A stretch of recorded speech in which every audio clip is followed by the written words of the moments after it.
시청자 여러분 안녕하십니까? 여러분의 보좌관 주식대박 보좌관입니다. 화이팅! 투자는 개인의 판단에 따르지만 이번 영상이 큰 도움이 되시길 바랍니다. 이번 영상은 12월 11일 금요일 10분 아침 시황입니다. 전일 국내 증시 보면요. 선물 옵션 동시 만기일이었죠. 그러다 보니 코스피가 좀 더 영향을 받았죠. 수급에서. 그래서 코스피 약보합 보였고 코스닥은 0.86% 상승했고 그런데 양시장 상승 종목수와 하락 종목수는 비슷했지만 그래도 상승 종목수가 100개 이상 많았습니다. 수급을 보시면 외국인 1조 원 넘는 매도를 보였고요. 장 마감 동시호가에 많은 물량이 나왔죠. 잠시 후에 또 말씀드리겠지만요. 기관이 이틀 연속 매수를 이어갔고 금융투자, 어제 10분 아침 시황에서도 금융투자의 수급 관련돼서 영상 말미에 좀 말씀을 드렸는데 역시나 금융투자에서 매수가 많이 들어왔고요.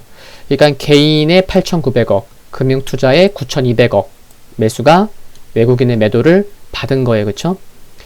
연기금, 물론 뭐 아시겠지만 뭐 투신 거의 뭐 한 달째 매도하고 있고요. 그 연기금도 매도 지속되고 있습니다. 연기금 거의 어제 4,000억 매도했고 코스닥 수급을 보겠습니다. 외국인은 매수했고 개인 화수목 3거래일째 매수 지속 그리고 기관 매도 이어지고 있습니다. 아주 뭐 코스닥 기관 매도 보면은 아주 화려합니다. 뭐, 네.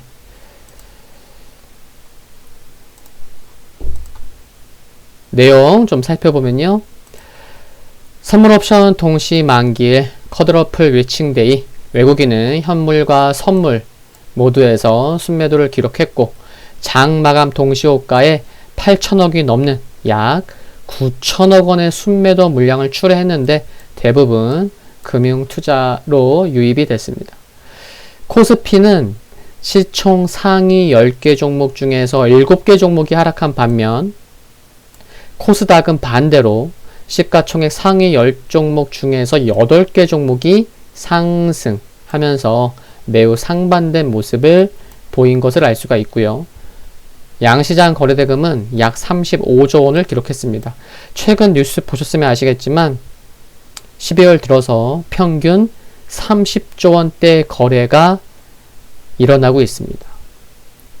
거래가 많다는 거죠. 그렇죠? 뭐 주가도 많이 올랐지만 한편 국토교통부 장관 교체 이후 주택 공급 확대 기대감에 건설업종이 큰 폭으로 상승했고 시멘트 업종도 동반 상승했습니다. 코스닥의 경우 지난 8일 JP모건의 부정적 의견에 셀트리온 그룹 주가 급락했었지만 이후 이틀 연속 상승하면서 특히 어제 만기일에 큰 폭 상승하면서 코스닥 상승을 주도했습니다. JP모건은 최근에 테슬라도 좀 부정적으로 얘기하더니 그쵸? 환율은 위안화 약세 전환 외국인 코스피 매도로 소폭 상승한 것을 알 수가 있고요.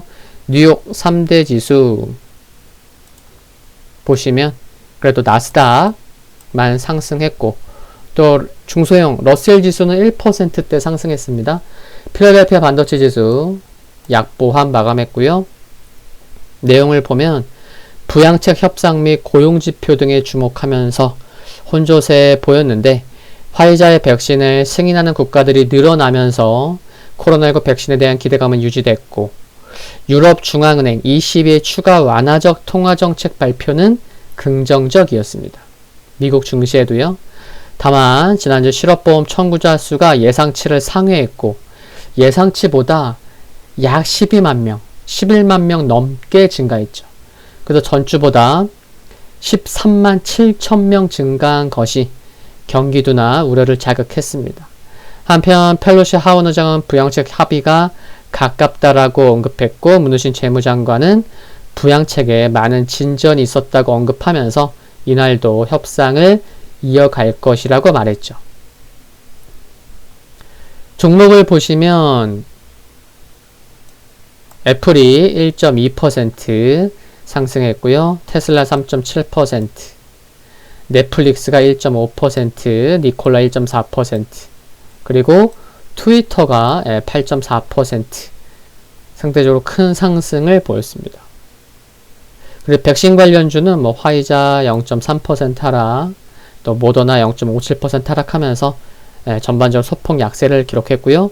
그리고 여기는 뭐 기록 안 했지만 올해 최대 IPO로 주목받았던 어디죠? 에어비앤비가 상장 첫날 112% 112% 상승한 것은 특징적이었습니다. 유럽 증시 보시면 혼조세를 보였죠. 독일, 이탈리아 하락, 프랑스, 영국 상승. 뭐 큰 상승은 아니었고요. 유럽 중앙은행 ECB에서 채권 매입 규모를 기존보다 5천억 유로 확대했고 순매입 기한도 내년 6월 말에서 2022년 3월 말까지로 9개월 연장하기로 한 것은 긍정적이었는데 EU와 영국 간 갈등 심화 등의 이슈로 영향은 제한적이었습니다. 중국 상해지수 보시면 백신 기대감이 있는 가운데 미중 갈등, 핀테크 기업 규제 우려 등의 이유로 혼조세를 보였죠. 다만 3거래일 연속 하락에 대한 저가 매수세가 유입되면서 강보합 마감할 수 있었습니다. 유가는 코로나 백신 기대감에 오랜만에 좀 상승했어요. 2.8%. 금가격 백신 기대감 이어지면서 0.1% 하락했고요. 주요 일정 보면 독일에서는 11월 소비자 물가지수, 미국에서는 11월 생산자 물가지수 발표될 예정이고요. 또 미국 12월 미시간대 소비자 태도지수 예비치 발표될 예정이고 미국 랜들 퀄스 연방준비제도 부의장 연설이 예정되어 있습니다. 보시는 지수는 다우산업지수인데요. 이틀 연속 캔들상 음봉 보였지만 아랫골이 달린 모습 21선 근처까지는 아니지만 또 21선이 꾸준히 이렇게 잘 올라오고 있어서 흐름 뭐 견조합니다. 그쵸? 양호하고요. S&P 500 다우와 달리 캔들상 양봉 나왔죠? 네, 괜찮고 나스닥 두 지수보다 몸통이 큰 캔들 나오면서 5일선과도 큰 차이 없어요. 그쵸? 흐름 양호합니다. 그리고 필라델피아 반도체 지수 캔들상 양봉 나왔고요. 21선 올라오고 있어서 흐름 뭐 괜찮다고 볼 수 있겠고 대신에 이제 뉴욕 3대 지수 모두 또 필라델피아 반도체 지수도 오늘 캔들 양봉 나온 다우 빼고는 모두 양봉 나왔는데 오늘 캔들의 시가가 단기적으로 좀 강하게 지켜지는 게 중요하고 또 오늘의 시가를 지켜내면서 반등 시도가 나온다면 21선은 계속 올라오고 있고요.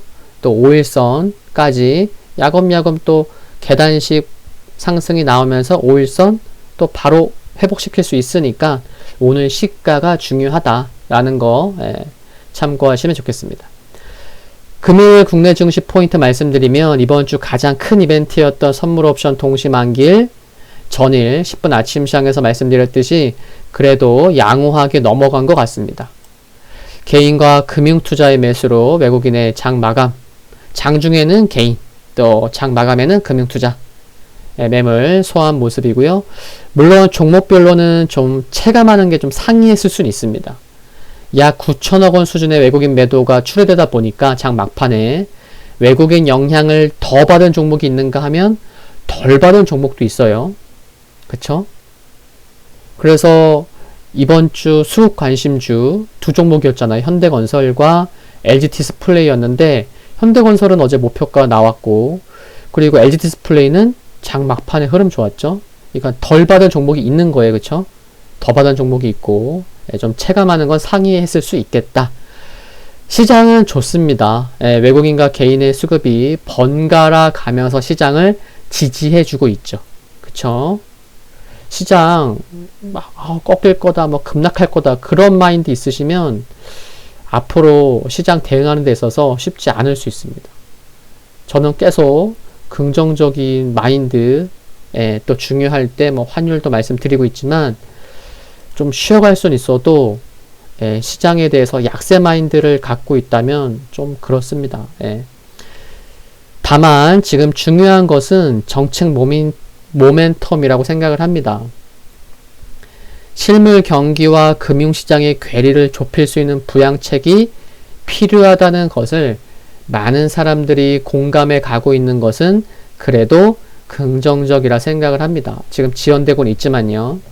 국내도 보면 강화된 코로나19 방역 지침 규제가 이번 달 중에 끝나야지 만약에 지금과 같은 수준 혹은 더 거리두기가 더 격상되거나 강화되면 실제로 이로 인해 실물 경기에 미치는 영향이 있을 수 있기 때문에 이번 달 안에 끝내야 돼요. 약화되어야 되고 그래서 코로나 확산세가 수그러들기를 바라야겠고 그래서 코로나19 확산세에도 지속 모니터링이 필요하다는 말씀 드립니다. 양시장이 5일선을 따라서 우상향 기조를 유지하고 있는 것은 긍정적인데 백신 기대감이 좀 선반영된 측면도 있어요. 그래서 추가 모멘텀이 없다면 이제는 좀 지수는 조금 제한적인 수 있겠고 상대적으로 개별 종목 이슈에 따라 등락이 있는 종목 장세 전망 해볼 수 있는 것 같습니다. 아시겠죠? 오늘 10분 아침 시장 여기까지입니다. 한 주 수고 많으셨고요. 화이팅입니다. 구독과 좋아요 부탁드리고요. 다음 영상에서 뵙겠습니다. 감사합니다.